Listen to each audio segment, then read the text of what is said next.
Why do we pronounce aluminum and aluminium different in the US and the UK? Well, that goes back to the origin of how we named the element. The element was named after alumina. Alumina was a term from aluminum oxide, which was one of the ways that we managed to get aluminum back in the day.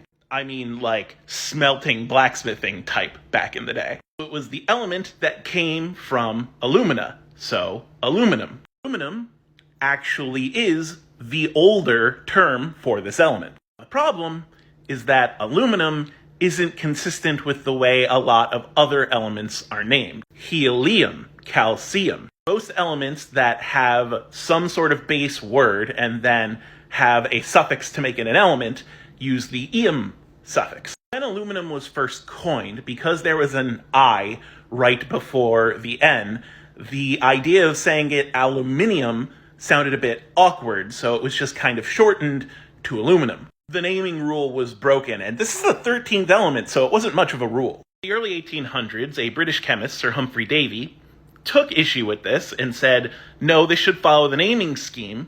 It should be called aluminium. That didn't catch on. He wasn't a good marketer. At around 1812, he started changing that to aluminium, though he did hear other scientists use it in the years before. Thus, in the science world, in Britain, aluminium became the more preferred way to spell it, whereas in the industrial world, in America, they kept the original aluminum. They were both used so often that we just kept both of them. But in scientific writings, aluminium has edged over aluminum for that same constancy of having the ium suffix. But really, both are correct.